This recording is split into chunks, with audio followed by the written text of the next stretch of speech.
그 다음에 더 나가서 그러면 도대체 이제 이 하나님을 안다는 것이 무엇이냐, 어떤 성격을 갖고 있느냐, 여기에 대해서 이제 스티븐 찰런하고 좀 더 구체적으로 이야기합니다.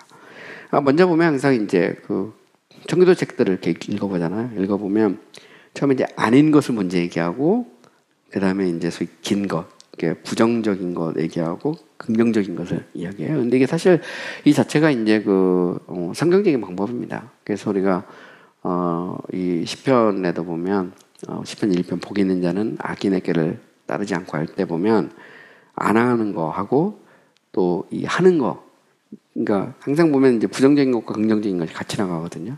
그래서 좀 가지를 치고 무엇인지를 보다 선명하게 보여주는데, 이게 이제 교부들의 방법이기도 하고 중세 신학자들의 방법이기도 하고 종교개혁자들도 역시 마찬가지죠. 그래서 제일 먼저 이제 이야기하는 게 뭐냐, 하나님 안다는 거 뭐냐 할 때, 이것은 하나님과 그리스도에 대한 직접적인 지식은 아니다. 그래서 immediate knowledge는 아니다. 이 말은 우리가 얼굴을 대하듯이 이렇게 하나님을 보고 알 수는 없죠. 우리는 하나님의 창조와 섭리와 구속의 탁월한 작품들과 그의 말씀 속에서 보이지 않는 신비를 아는 것처럼 그의 본성에 대해서는 알 수가 없다는 거죠. 인간은 피조물이죠. 우리는 지식에 한계가 있습니다. 하지만 하나님은 무한하시고 완전하신 하나님이죠. 우리가 맨눈으로 태양을 볼 수 없는 것처럼 우리 현재 있는 모습 그대로 하나님을 다 알 수 없죠. 우리는 창조와 또 하나님의 섭리와 하나님의 구속과 또 말씀을 통해서 하나님이 누구인지를 알아가는 겁니다. 배워가는 것이죠. 이런 면에서 우리가 이제 하나님을 안다라고 할 때, 하나님을 안다는 것은 마치 얼굴을 보고 딱 보는 것처럼 그렇게 안다는 말은 아니라는 것이죠. 그래서 성경 어디를 봐도 하나님을 직접 보고 산 사람은 없어요. 심지어 모세도 하나님의 등을 봤다는 말은 그것은 하나님께서 일부만 보여주셨다는 말이거든요. 모세가 받을 만큼, 그것도 한 손으로 가리고, 그죠? 살짝만 보여주죠.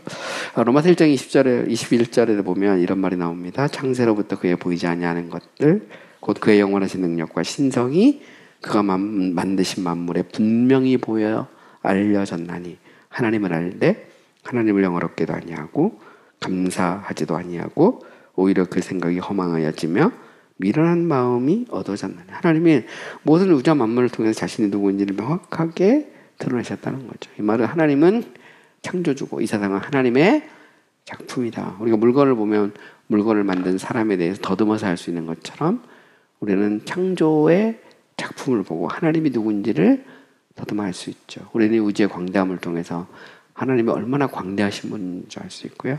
우리는 우주의 정교함을 통해서 하나님의 지식이 얼마나 놀랍고 하나님의 능력이 얼마나 정교한지를 알 수 있죠. 어쨌든 우리는 이 모든 우주와 만물을 통해서 신이 어떤 분인지, 이게 철학에서도 이제 물었던 겁니다. 신이 있다면 이런 분이다 이렇게 말한 것처럼 우리도 마찬가지입니다. 이것처럼 우리는 자연을 통해서 하나님의 창조의 작품을 통해서 또 창조 질서를 통해서 신에 대해서 더듬어 알죠. 이걸 보통 이제 이걸 존재의 유비 그럽니다. 존재의 유비. 유비라는 말은 뭐냐면 똑같지는 않다, 비슷하다 말입니다. 그러니까 우리가 아는 그 모습이 곧 하나님이다 이렇게 말할 수는 없거든요. 이런 면에서 이제 이 유비란 말을 쓰는데, 원래 유비라고 하는 말 자체는요, 그 어떤 의미를 갖고 있냐면, 유비는 이게 not univocal, not equivocal, but similar. 이게 이제 유비예요, 유비. similar. 이걸 보통 이제 우리가 어넬러지라고 그러거든요. 어넬러지. 이걸 유비라고 그래요. 아날로기아 이렇게 보통 말하는데, 유니버컬이라는 것은 무슨 얘기냐면 딱 우리가 말하는 그게 꼭 하나님과 같다, 하나 이런 말이에요. 이쿠이버클은 동일하다 이런 말이고요. 하나도 아니고 동일하지도 않고 유사하다. similar. 이게 이제 소위 말하는 유비의 원래 의미예요. 그래서 우리는 유비론적으로 하나님을 아는 거죠. 더듬어서. 그리고 그걸 통해서 하나님이 누구인지 알게 되고, 그리고 그것은 우리가 하나님 앞에 변명하지 못하고, 또 사람이 이제 문제는 뭐냐면 그 하나님을 아는데 그게 이제 정말 하나님 앞에 엎드려지고 그렇게 하기보다 오히려 이제 그 우상을 만들고 우상에게 절하는 이런 인간의 어떤 어리석음, 죄악됨에 대해서 사도 바울은 가르치고 있는 것이죠. 디모데전서 4장 16절에 보면 이런 말씀도 있어요. 오직 그에게만 죽지 아니함이 있고 가까이 가지 못할 빛에 거하시고 어떤 사람도 보지 못하였고 또 볼 수 없는 이시니 하나님이 누구인지에 대해서 말하죠. inaccessible being이죠. 접근할 수 없는 그에게 존귀와 영원한 권능을 돌릴지어다. 또 시편 104편 2절에도 보면 주께서 옷을 입은 같이 빛을 입으시며 하늘을 휘장같이 치시며 하나님에 대한 묘사입니다.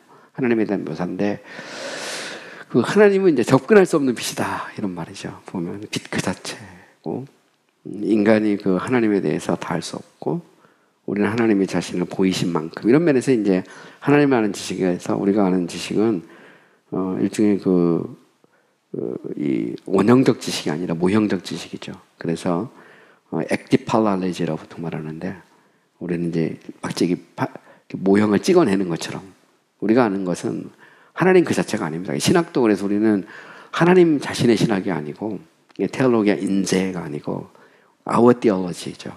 테올로기아 노스트라라고 해서 우리의 신학을 하는 겁니다.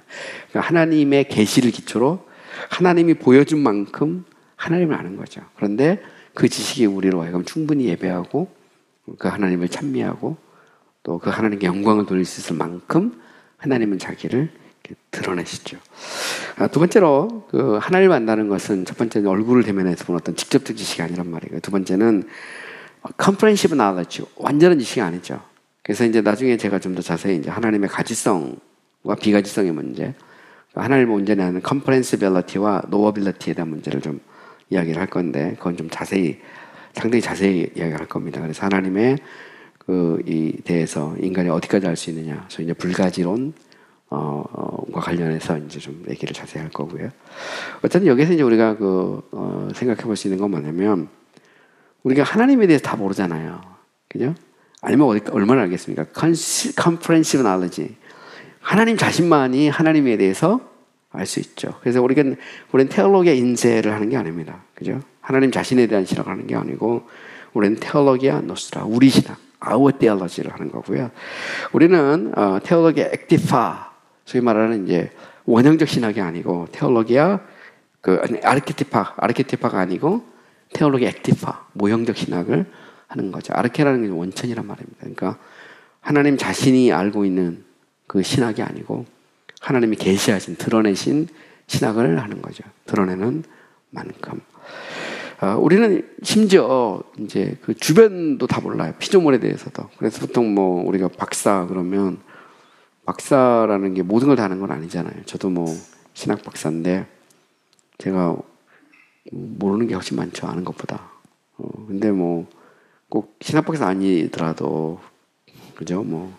우리가 어떤 자연과학 관련된 그런 박사들이라고 해도 자기 분야만 아는 겁니다. 자기 분야만. 근데 자기 분야를 넘어가면 상식적인 수준은 알 수 있지만 깊이 있는 걸 알 수가 없는 것이죠. 그런데 심지어 피조물도 다 모르는데 그 창조주의는 그 하나님을 어떻게 알겠느냐 이런 말이에요. 심지어 우리보다 영적으로 훨씬 뛰어난 능력을 갖고 있는 천사도 하나님이 다 몰라요.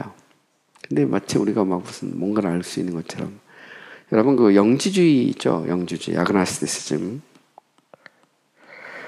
아그나스티시즘의 소위 이제 영주주의라고 말하는데 영주주의의 문제는 뭡니까? 영주주의라는 것은 어떤 신의 어떤 영감을 통해서 보통 사람이 알지 못하는 걸 안다는 말이에요.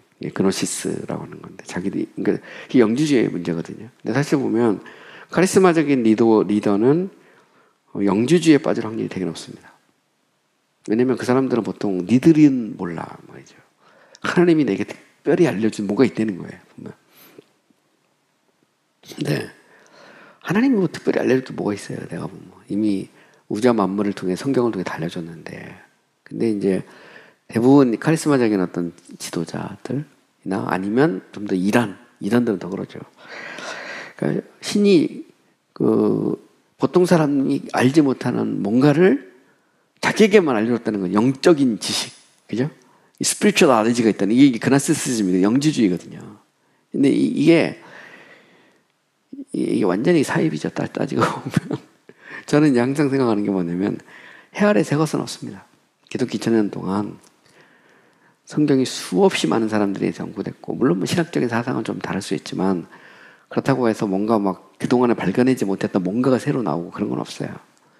요즘에 이제 신약신학에서 그 바울의 세 관점 같은 거 한동안 뭐 벌써 이것도 한 20년 넘었어요. 사실은 넘었는데 뉴 퍼스펙티브 뭐 그래서 이제 유대교 연구해가지고 이제 그 유대교 사상과 그 소위 말하는 이제 가톨릭 쪽의 견해가 비슷하고 그리고 오히려 이제 종교학자들이 이제 칭의론이나 의에 대해서 잘못해석했다 이렇게 이제 주장하는데 유대교 문화에 대한 연구는 솔직히 말해서 청교도 당시 거의 다 정리됐어요. 그게 다 그때 다 정리된 문헌이거든요. 정결 같은 경우도 보면 주석할 때 방대한 유대교 문헌을 사용했습니다. 유대교 문헌에 대한 그게 무슨 뭐 21세기, 20세기에 새로 발견된 게 아니에요. 그 이미 르네상스 이후에 방대한 유대교 문헌들 다 정리했거든요. 그리고 그거를 뭐 존 웨인이든 뭐 이런 사람들 보면 그 유대교 문헌들을 다 봤습니다. 그 매튜 헬렌이라도 주석 쓸 때 보면. 그러니까 뭐 무슨 뭐 그게 갑자기 하늘에서 떨어진 거 아니에요. 절대로 보면.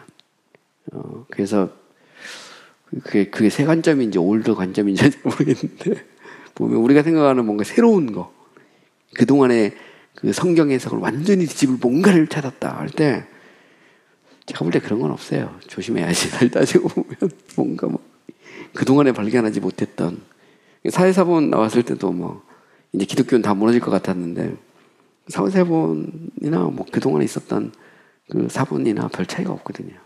따지고 보면 기독교는 무너지지 않았고 정통교는 지금도 남아 있는 것이죠. 보면 그러니까 사실 우리는 그 막 기도해가지고 뭔가 내가 깨닫지 못해도 뭘 알았다.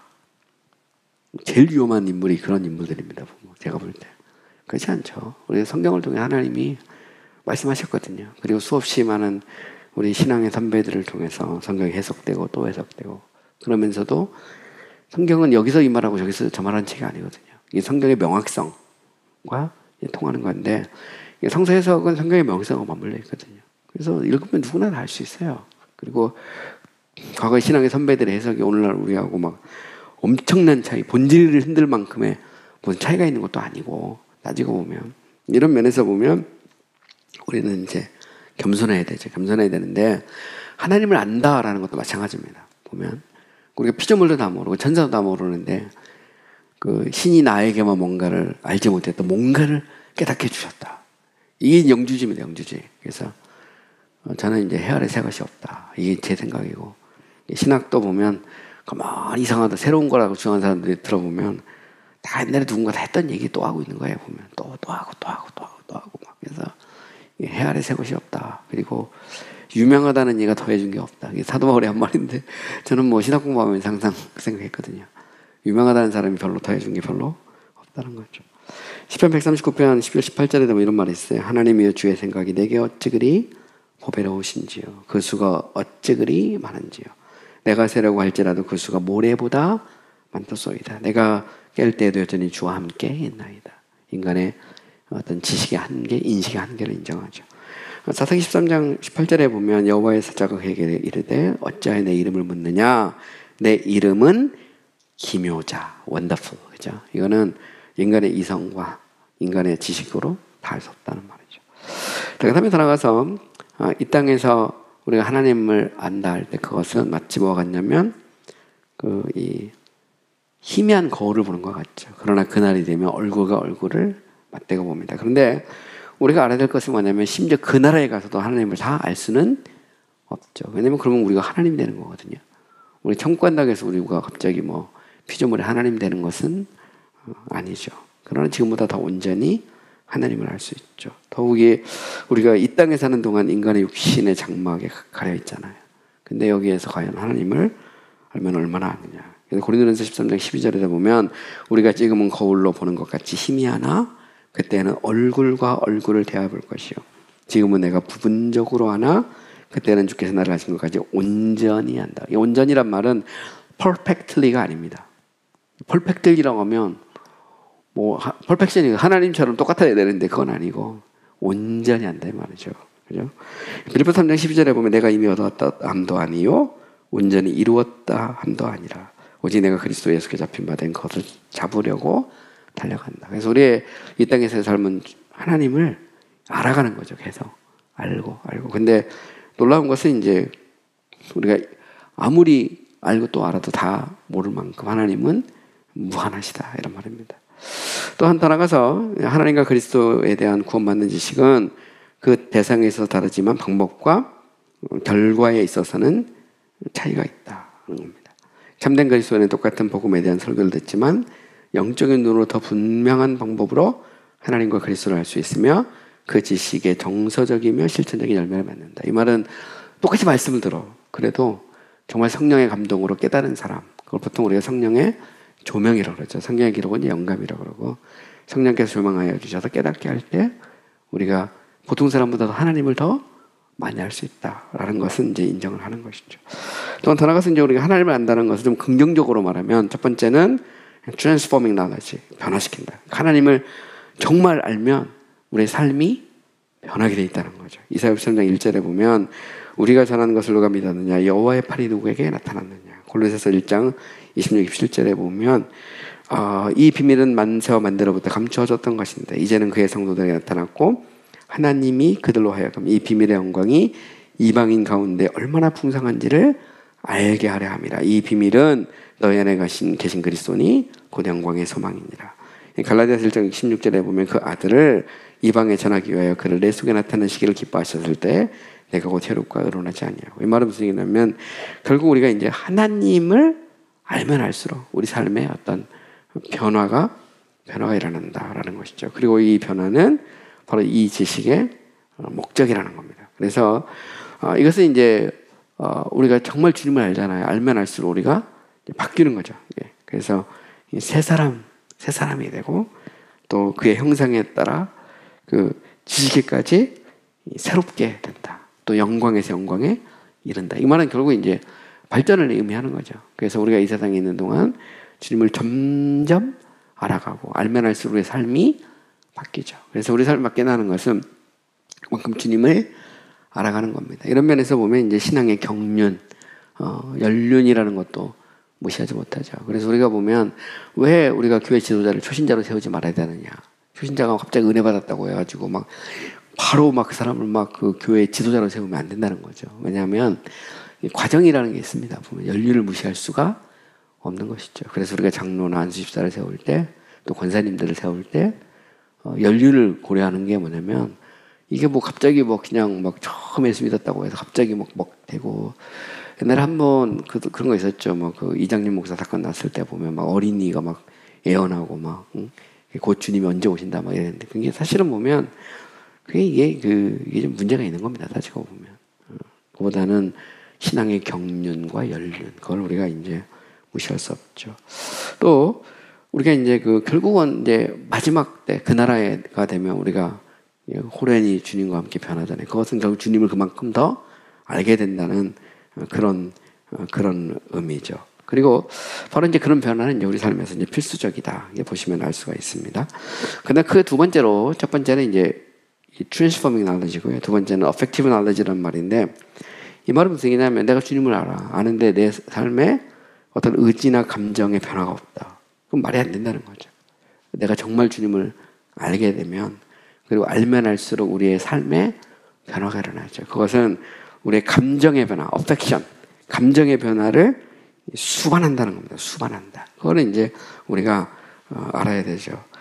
그래서 결국 이제 우리가 감정이 없는 행복, 말이 안 되잖아요. 보면 사람이 변화가 일어나죠. 내가 정말 주님을 이렇게 사랑하게 되잖아요. 정말 주님을 알면 알수록 주님을 사랑하게 되고 주님을 사랑하면 사랑할수록 우리가 내 이웃을 또 사랑하게 되는 거죠. 이런 면에서 보면 이 지식은 우리의 삶을 변화시키고, 그죠?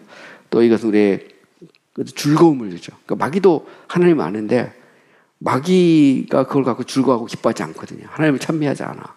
근데 우리는 하나님을 알면 알수록 하나님을 높이고 찬미하죠. 그래서 사실 보면 뭐 이 감정이 없는 변화, 감정의 변화가 없는 하나님을 아는 지식 이 자체가 말도 안 됩니다. 그래서 제가 이제 칼빈에게 있어서 하나님을 아는 지식을 전인격 지식적인 지식이라고 했잖아요. 그거는 인간의 지식과 의지와 감정과 삶의 변화를 수반하죠. 보면 변화를 수반합니다. 그래서 우리가 그 하나님을 안다는 것, 그리스도를 안다는 것은 반드시 어떤 정서적 변화를 수반하는 것이죠. 그래서 정말 주님을 알면 알수록 우리 마음속에 그 감격이 있죠. 그죠? 변화가 일어납니다. 그래서 디모데전서 1장 14절에도 보면 우리 주의 은혜가 그리스도 예수 안에 있는 믿음과 사랑과 함께 넘치도록 풍성했다. 사랑이 나오죠. 또 보면 시편 119편 97절에도 보면 내가 주의 법을 어찌 그리 사랑하는지, 여기 사랑하게 되죠. 정말 이거는 이제 감정의 변화고요. 그리고 이제 더 나가서 그 하나님께 대한 우리의 지식은 우리에 대한 그의 지식과 이제 일치하게 된다. 이 말은 이제 감정의 변화를 수반하게 되는 거죠. 하나님을 알면 알수록 우리도 변화되게 되고 그것은 이제 감정의 변화를 수반하게 된다는 겁니다. 쭉 한번 읽어보시면 도움이 됩니다. 보면 자, 그 다음에 세 번째로 보면 하나님을 안다는 첫 번째는 transforming knowledge, 두 번째는 affective knowledge, 세 번째는 능동적이며 표현한 지식이다. active and expressive knowledge. 이 말은 뭘까요? 정말 하나님 알잖아요. 그러면 바뀌죠. 삶이 바뀌고 그리고 우리의 심령이 바뀌고 우리 안에 말할 수 없는 감격과 기쁨과 평안이 오고 하나님을 사랑하게 되고 또 형제와 자매를 사랑하게 되고 또 그것은 표현을 통해 드러나죠. 때로는 뭐 이렇게 포옹도 하고 헌신도 하고 또 순종도 하고 그죠? 그래서 봉사도 하는 이런 뭔가 이렇게 능동적이고 어떤 표현하는 것들이 막 나타나게 된다는 것이죠. 그래서 고린도전서 15장 34절에 보면 깨어 의를 행하고 죄를 짓지 말라. 하나님을 알지 못하는 자가 있기로 내가 너희를 부끄럽게 하기 위하여 말하노라. 이 말은 정말 주님을 알면 삶의 변화가 수반되는 거죠. 데살로니가전서 1에서 5, 6장에도 보면 이는 우리의 복음이 너에게 말로만 이른 것이 아니라 또한 능력과 성령과 큰 확신으로 된 것입니다. 보면 이 변화를 수반하는데 우리 삶에 어떤 능동적이고 또 그러면서도 표현이 일어나죠. 그리고 요한 1서 3장 6절에 보면 이제 범죄하지 않게 된다는 말. 삶을 통해서 드러나죠. 그래서 이 하나님을 아는 지식에 대해서 이제 이 차르녹은 이 지식은 이 생명은 살아 움직이죠. 어린아이를 보면 얼마나 이게 활동적이고 능동적인지를 알 수가 있죠. 그래서 보면 이 빛이신 그분이 우리 가운데 오면 생명이 우리 안에 들어오면 우리 안에 어떤 변화가 일어날 수밖에 없는 것이죠. 그래서 결국 이제 이 지식은 우리의 삶의 어떤 이 행동이 따라오고요. 또한 더 나가서 이 행동이 없는 하나님과 그리스도에 대한 모든 지식은 하나님의 앞에서 무지보다 낫지 않다 이런 말입니다. 따라서 네 번째로 우리가 이제 하나님을 안다고 할 때 하나님 아는 지식은 우리를 겸손하고 우리를 낮추게 한다는 거예요. Humble and self-abasing knowledge다. 이 말은 정말 주님을 알면 우리가 얼마나 비참한 존재인지 알게 되고 그리고 하나님 앞에서 나는 무익한 종입니다. 이렇게 고백할 수밖에 없게 되는 것이죠. 그래서 하나님 앞에 이제 꼬꾸라지죠. 사실 보면 뭐 이사야 같은 경우도 이사야 6장에 보면 화로던 아에 망하게 되었다면 그대로 꼬꾸라지잖아요. 왜냐하면 정말 주님을 알면 알수록 사람은 겸손하죠. 그래서 이 벼는 익으면 고개를 숙인다고 정말 그런 것 같아요. 사람이 알면 알수록 내가 참 얼마나 부족한가를 느끼게 되고 겸손하게 되죠. 사실 그래서 무식한 사람이 이제 자꾸 교만하고 뭔가 좀 아는 것처럼 하죠. 저는 이제 신학도 그런 것 같아요. 신학도 보면 어설프게 알면 사람이 엄청 교만합니다. 근데 이게 알면 알수록 이제 겸손하게 되죠. 보면 그래서 칼빈도 그런 얘기를 했어요. 그 기독교 강요에서 그리스도인의 삶의 태도는 첫 번째도 겸손, 둘째도 겸손, 셋째도 겸손이다. 이게 삶의 태도입니다. 정말 주님을 알면 우리 자신을 낮추게 되죠. 네 번째로는 이제 다섯 번째는 winning knowledge. winning knowledge라는 건 뭐냐면 정말 주님을 알잖아요. 그러면 죄를 버리게 된다는 겁니다. 포기하게 돼 보면. 그래서 내가 정말 주님을 알면 그래서 빌립보서 3장 8절을 보면 내가 또한 모든 것을 해로 여김은 내 주 그리스도 예수를 아는 지식이 가장 고상하기 때문이라. 내가 그를 위하여 모든 것을 잃어버리고 배설물로 여김은 그리스도를 얻고. 정말 주님을 알면 버리게 된다는 거죠. 죄도 버리고 인간의 욕망도 버리고 자기를 낮추게 되는 거죠. 그죠? 그래서 저는 뭐 자족도 여기서 온다고 생각합니다. 왜냐하면 우리가 정말 주님을 알면 알수록 나를 낮추게 되거든요. 그리고 결국 그것을 이제 버리게 되는 거죠.